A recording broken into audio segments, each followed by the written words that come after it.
we have Fiona Strong. She is a volunteer from Soul Express, Lars, Toronto. Lars was founded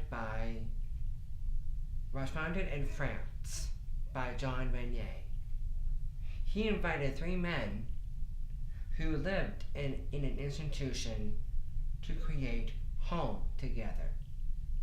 At Lars Toronto, people with and without disability work together to create a world where everyone belongs. They do that by creating home together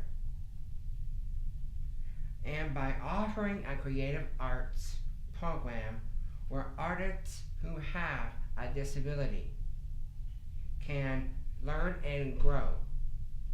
At Lars Soul Express, the stories that we tell and the way that we create art express our desire to build a world where everyone belongs.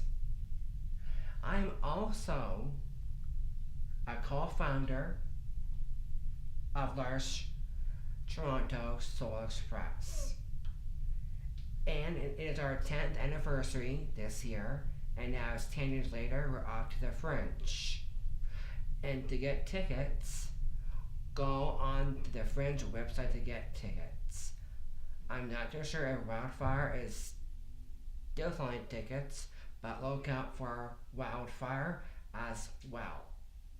We're going to take our first commercial break, and then we'll get back to you after these messages with Fiona Strong.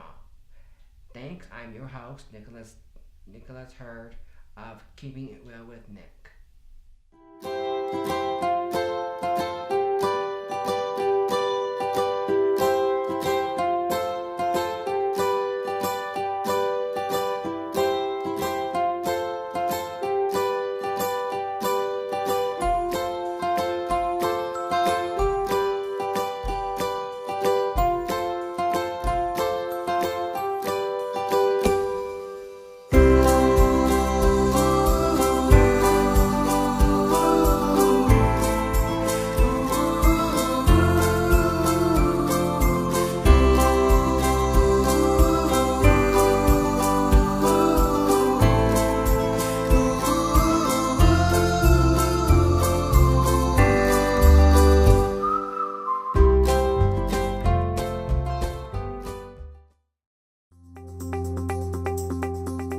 I think it's important to be a part of an organization that also will support you in your education as well as in the community.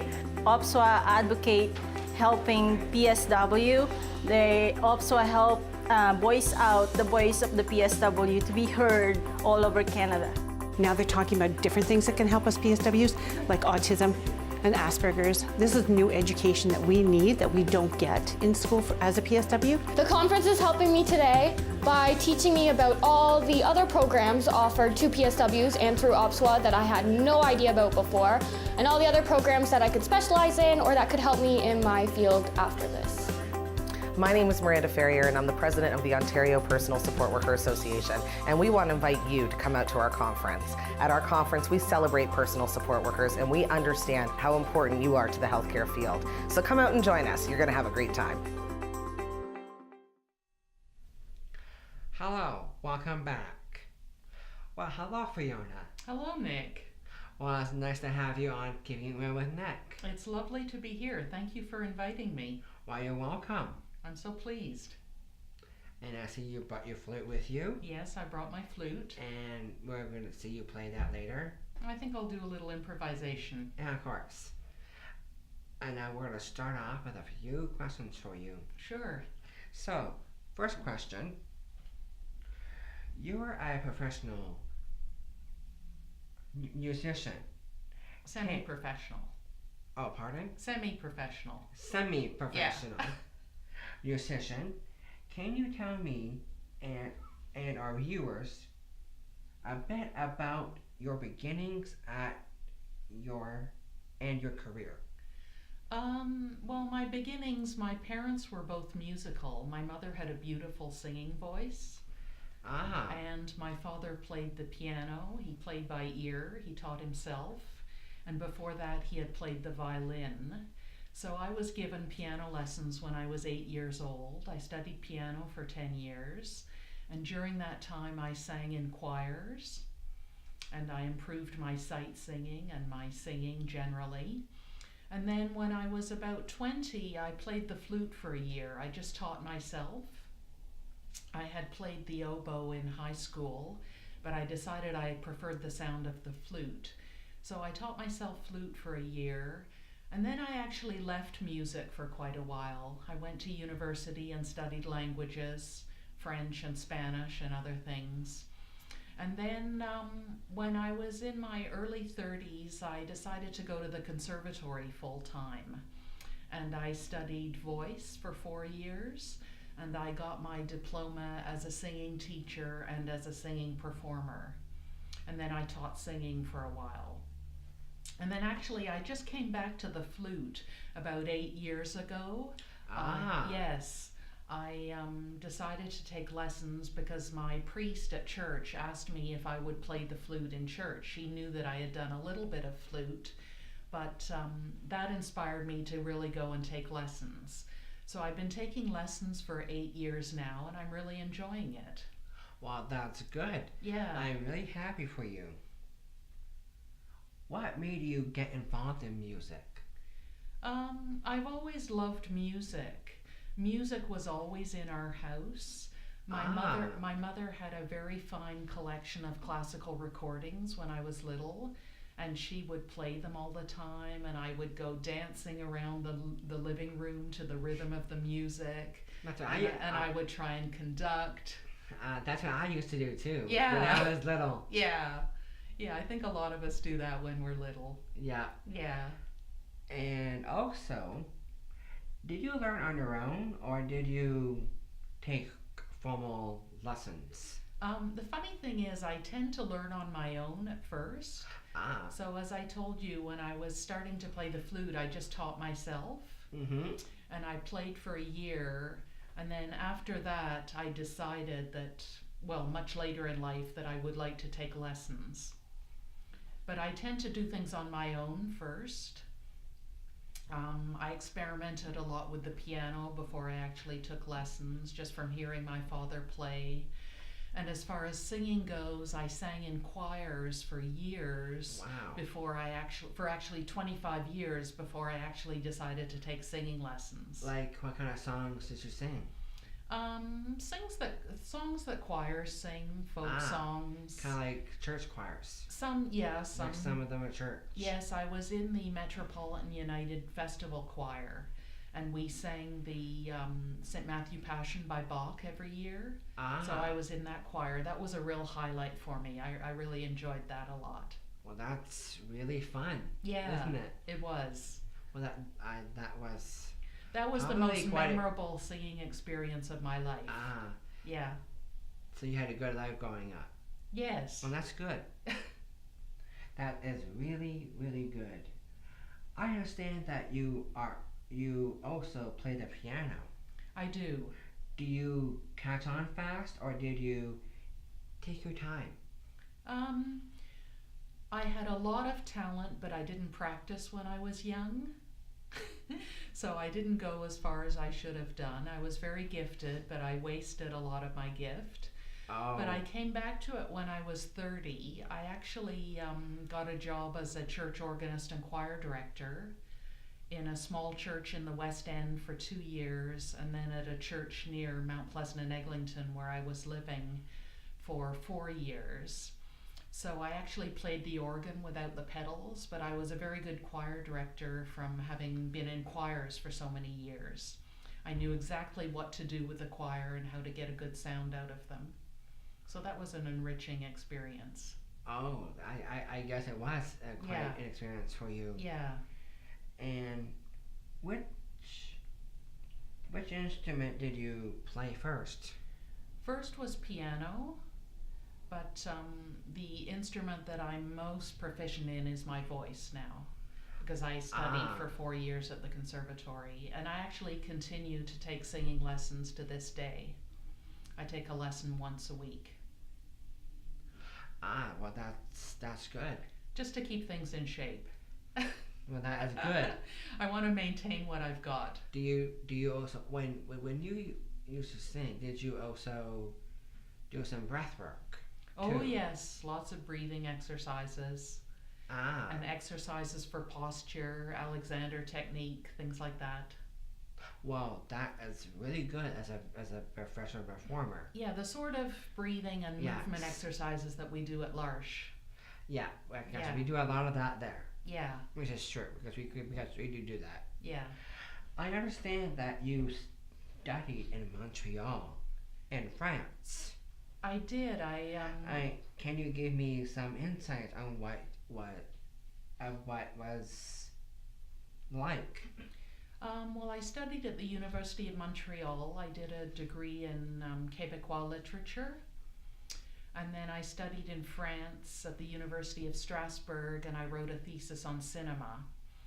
And the reason I went to those places was because I was given a scholarship to do it. So I did the whole thing on scholarship. But I must tell you, the most memorable time about my stay in Montreal and in Strasbourg was the music making that I did. Once again, I was in choirs. I made a friend who was a fellow musician, and we played flute and violin together. She played the violin. And sometimes we would just walk down St. Catherine Street in Montreal and sing duets together at the top of our lungs, and people would look at us as they were going by. But we just had a really great time doing that. And then when I was in Strasbourg in France, I was involved in a choral festival, and there were choirs from all over the world that participated, mainly European countries. And there were workshops to participate in and concerts to go to. It was really wonderful. I bet it was. Yeah, and that's when my singing voice really started to develop. Well, that's good. Yeah. Well, as a professional musician like yourself, can you share with us as a special story about your musical career? Just that it's been one of volunteering. I wouldn't call it it's not a professional career. Right now I'm the lead soprano in my church choir at St. Barnabas Anglican Church on the Danforth at Chester. And I help out in any way I can. Every Thursday at the noonday service, I play either the flute or the recorder for the service, because normally it's a service that would be without music. On Christmas morning, I fill in for the organist, and I do the music on the organ on Christmas morning, which is a great delight. And then another thing I do is I lead Taizé worship. You know what Taizé is from being at L'Arche. Yeah, it's sort of chanting, alternating with prayer. So I lead the Taizé service, I play the flute for that, I sing, I do the cantering parts, and I play a bit of guitar as well, and we have a pianist that joins me. What kind of guitar? Oh, just acoustic. Oh, acoustic. Yeah, nothing too I see. too fancy. Yeah. So it's sort of a folky kind of ambiance. And then I also play the piano for communion services at one of the seniors' homes where our church does a little bit of outreach. We do a communion service there once a month. Well, that's kind of a lot for you. Yeah. That's gotta be that's a big portfolio you've done. Yeah, it's very enriching. I really enjoy it.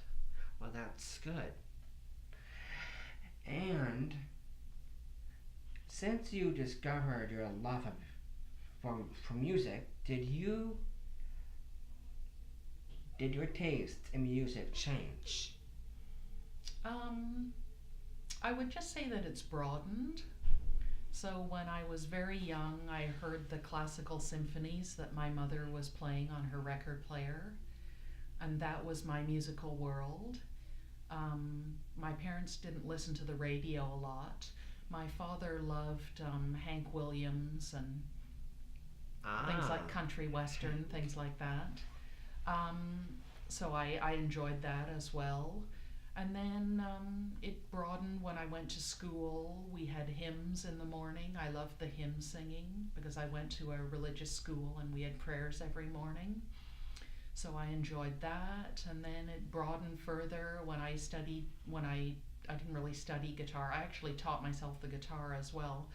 So when I taught myself the guitar, I got into folk stuff. Bob Dylan, Joni Mitchell, all those kind of songs. I went into that. And then, yeah, that basically covers it. Now I like jazz. I'm not too much into rock and roll, heavy metal, or anything like that. But I see. I basically love and respect every type of music there is. Well, that's really good. Yeah. Well, that is one quite of a life you have. Oh, thank you. And aside from your career in music, I understand that you also are a volunteer in Soul Express Creative Arts Program. How did that come about? How long have you been there? I've been there for just over 4 years. And it started about 15 years ago. I read a book by Jean Vanier called Becoming Human. Aha. And that sort of sparked my interest. That was my first initiation to L'Arche as a community. And then about 4.5 years ago, I was talking to my priest, and I was telling her that I wanted to volunteer somewhere where I wouldn't have to focus so much on my skills. I could just be myself. And she told me that she knew someone who volunteered at L'Arche, and I phoned them up the next day and started the process. Well, that's really good. I too am involved with Soul Express as a participant. Yes. I really like the musical part of our week, and especially our performances that we've done. Yes. Like we've done, like in galas, like galas, the Christmas caroling. Yes. With I love the Christmas concert. that every year. Yeah. I actually love it. Me, I love Christmas. Yes. It's my favorite time of year.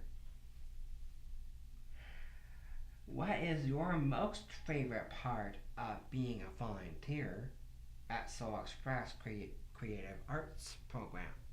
Well, there are many, many things I love about it. I love the community, the mutual respect among all the members of the community, and the fact that people with and without disabilities, although I believe we all have disabilities actually, but we're all able to work creatively together. And then I love the fact that I'm able to play the flute and improvise on certain occasions. So like when people are relaxing on the yoga mats, I can create some mood music.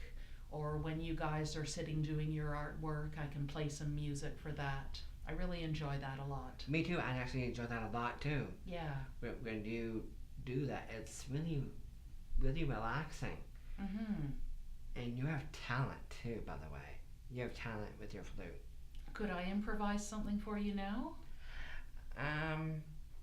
Sure. Will you play something for us right now? Yeah, I'll just play the kind of tune that I play when you guys are relaxing on the yoga mats. Yeah, go right ahead. Okay.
very, very well done.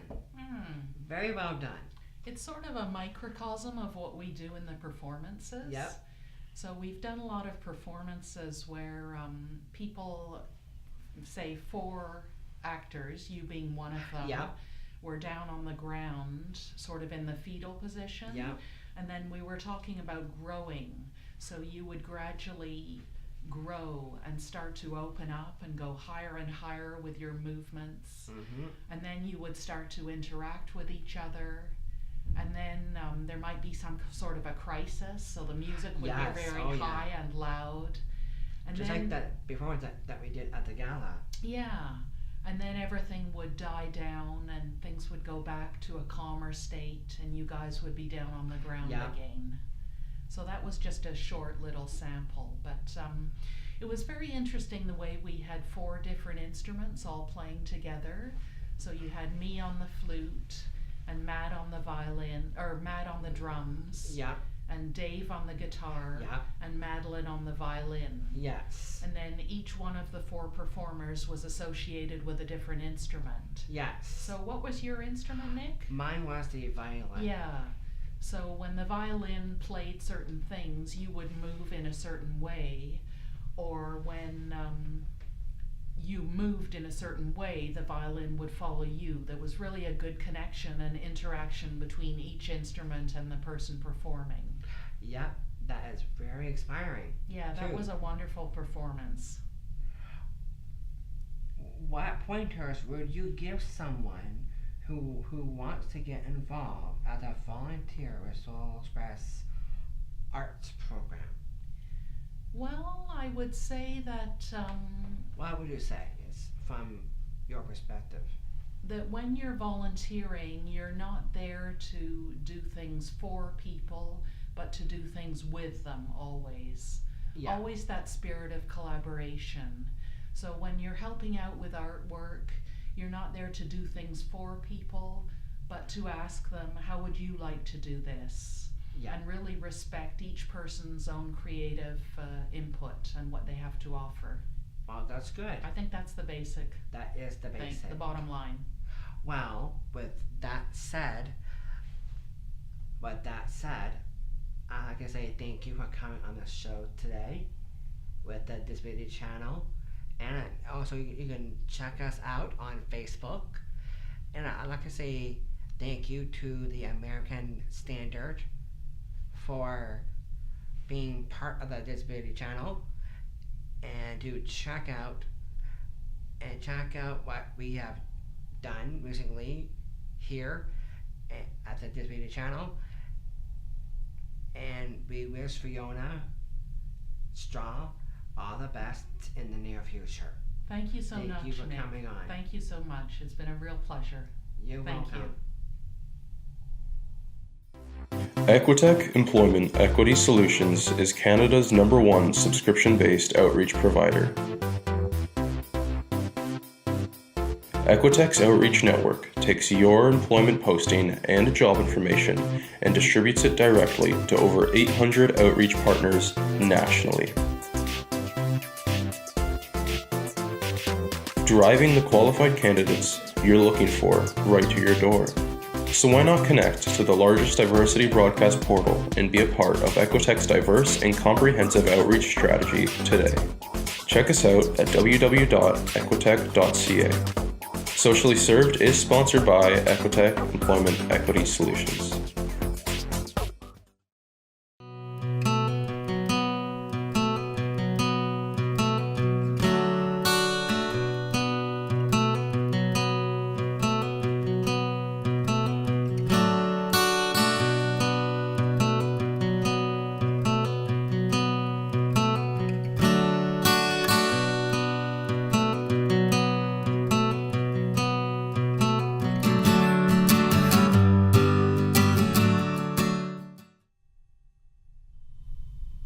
Well, hello.